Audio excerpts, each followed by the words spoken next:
Hello, Year Nines.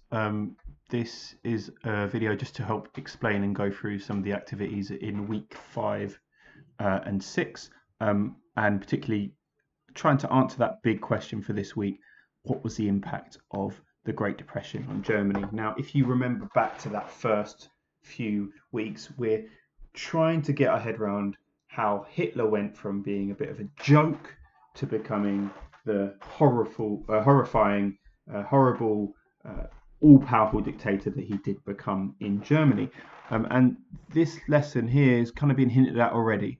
There's a big turning point, and we need to understand what that turning point is in German history. And that turning point is a global turning point. It's the Great Depression, known as the Great Depression, an economic crisis that occurs globally but hits countries in different ways. It hit Britain quite badly at the time, but it hit Germany um, probably as badly as any country globally. And that partly is to do with the US link, the fact that Germany had become reliant on the US for its economic stability.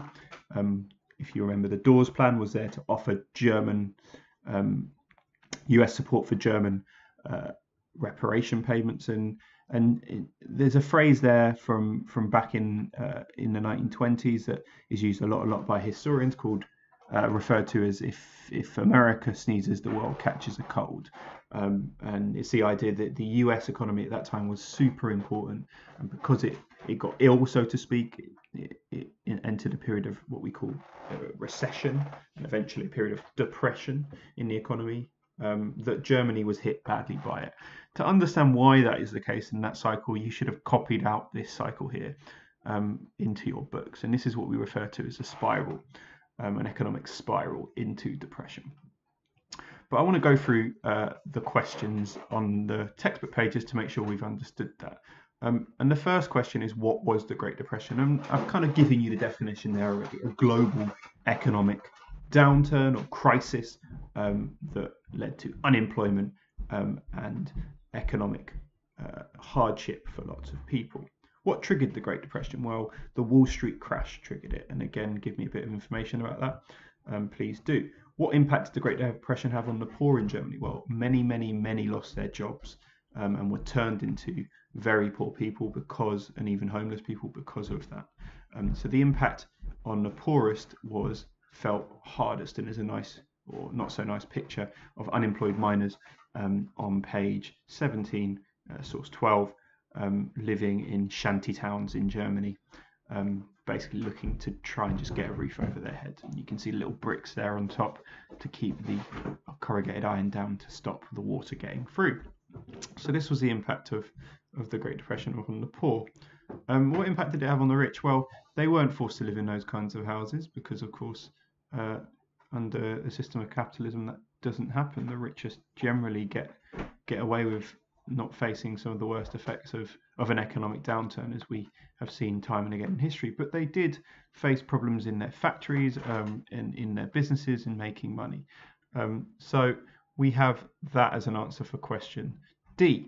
Question E: who was to blame for the Great Depression and why? Well, who was to blame for the Great Depression is a big question, but in the sense of this international picture, many Germans saw the US as to blame, partly because of the Wall Street crash originating in Wall Street, which is a street in New York. So there was a blame attributed to Germany, to the US by Germans, but also there was a blame on big businesses, and particularly business owners who were seen, some of whom, as being too greedy.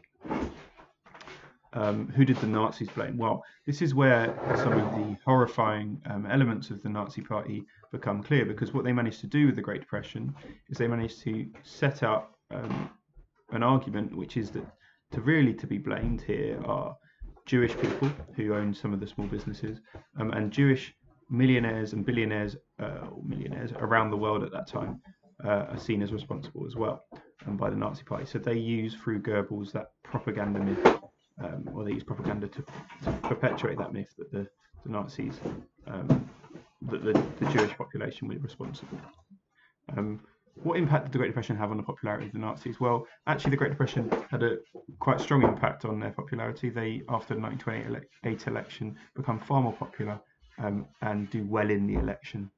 of the 1930s, particularly the 1930 election, you see their popularity rise. Which three ideas of Hitler's were popular after the Great Depression and why? Well, on page 17, it tells you those three ideas on the bullet points: the Weimar government being indecisive, reparations being a problem, and unemployment needing to be solved. So that's the answer there to question question I. Question J. The Nazis promised German people work and bread in their election materials. Why? Well, to win elections, I think, is the obvious answer there.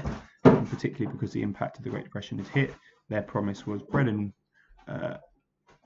work would get the German economy moving again. What media did the Nazi Party use to communicate this message? Well, they used radio, they used speeches, they used rallies, posters as well. Who did the Nazis say were the enemies of Germany? Well, the communists were the enemies of Germany, particularly the communists who had brought their ideas of revolution from Russia, as we learned about before the half term. But also Jewish Germans as well were seen as or painted as to be blamed for the situation. What actions did the Nazis take to make them more popular? Well, they did do things like set up food banks to give out food to unemployed and homeless Germans, and that again was a system or an attempt to try and gain support amongst certain German voters. It was quite a cynical move, and it wasn't there for all German poor people. It was there for a very small amount, but they kind of then bigged it up, made it something that they put in their election propaganda to say that they were there to help the German people. Brüning, who was Brüning? Brüning was a chancellor of Germany who could not deal with the crisis. He did not offer enough support. In fact, he actually cut support for German workers during the Great Depression. So as the situation got worse, their lives got worse because the government were removing some of the support they had offered. So Brüning was seen as a real failure. And it's one of the reasons why the Nazis' rise in popularity is because the politicians at the time were seen as unable, the ones in power, unable to deal with the economic crisis. So some Germans started to think, well, maybe something more radical was needed. And that also leads on to question O, which is what happened to the popularity of the Communist Party? Well, actually, the popularity of the Communist Party, a radical option as well, but a radical option that said that all businessmen, whether Jewish or any religion, were responsible for the crisis and they needed their wealth taken away from them. Their popularity rose as well, and it's because I think there was a feeling that the people in charge, the middle ground politicians, the liberal politicians like Brüning, had just been unable to deal with the problem, and so maybe a more radical option was needed. Who were frightened of the communists in Germany? Well, big business was frightened of the communists in Germany, and also some of those liberal politicians, like Brüning, but also like Hindenburg, were really frightened of the communists taking power. Okay, so those are the answers there to question A to P. I hope that's useful. Question 3, or task 3, sorry, you should copy this out and then place underneath it A to R. I've given you some examples of what you need to do for that. I think that's relatively straightforward. What's worth just making sure you do here is you understand this idea of the Depression having multiple impacts on Germany: economic, social, political, and on the morale, the confidence of Germany. And some of those might go into more than one box, so you may want to just write them in one and then also draw across rather than copying them out twice. And I'll do a separate video on the practice exam question. But for now, I hope you stay safe and stay well.